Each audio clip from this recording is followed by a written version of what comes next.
I'm Tanya. Welcome to First Chapter Friday. I really thought about a book I would like to share today, and this book is The City of Ember. It's one of my favorites. It is by Jean Deprue, and it is part of a 4-book series. So if you like the first one, you'll like the rest.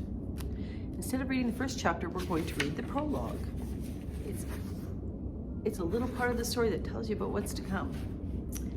When the city of Ember was just built and not yet inhabited, the chief builder and the assistant builder, both of them weary, sat down to speak of the future. They must not leave the city for at least 200 years, said the chief builder, or perhaps 220. Is that long enough? Asked his assistant. It should be, but we can't know for sure. And when the time comes, said the assistant, how will they know what to do? We'll provide them with instructions, of course, the chief builder replied.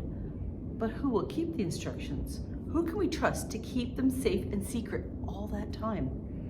The mayor of the city will keep the instructions, said the chief builder. We'll put them in a box with a timed lock set to open on the proper date. And will we tell the mayor what's in the box? The assistant asked. No, just that it's information they won't need and must not see until the box opens of its own accord. So the first mayor will pass the box on to the next mayor, and then that one to the next, and so on, so forth through the years, all of them keeping it a secret all that time. Oh, what else can we do? Asked the chief builder. Nothing about this endeavor is certain. There may be no one left in the city by then, or no safe place for them to come back to. So the first mayor of Ember was given the box, told to guard it carefully, and solemnly sworn to secrecy. When she grew old and her time as mayor was up, she explained about the box to her successor, who also kept the secret carefully, as did the next mayor. Things went as planned for many years, but the 7th mayor of Ember was less honorable than the ones who'd come before him, and more desperate. He was ill. He had the coughing sickness that was common in the city then, and he thought the box might hold a secret that would save his life. He took it from its hiding place in the basement of the gathering hall and brought it home with him, where he attacked it with a hammer. But his strength was failing by then. All he managed to do was dent the lid a little. And before he could return the box to its official hiding place or tell his successor about it, he died. The box ended up in the back of a closet, shoved behind some old bags and bundles. There it sat, unnoticed, year after year, and until its time arrived and the lock quietly slid open. City of Ember. It is post-apocalyptic.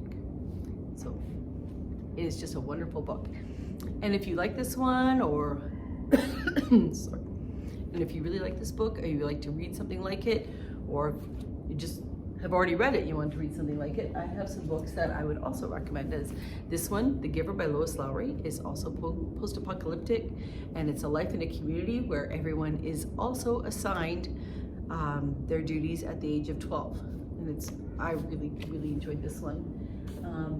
This is also post-apocalyptic. It's by the same writer, Jean Deprue, as who wrote The City of Ember, and it is not part of that series, but it is a standalone book, and it is just wonderful. And I have a book here that is not post-apocalyptic, but it is an otherly world book. It is, I'll just tell you, The Gregor the Overlander, and this book, it takes place in another world, but it's a world beneath New York City where there's giant cockroaches and rats, and they have their whole world going on with the humans. And it's kind of a fun read. It's got some action in it. So thank you for spending some time with me, and I hope you enjoy these books as much as I did. Have a great Friday.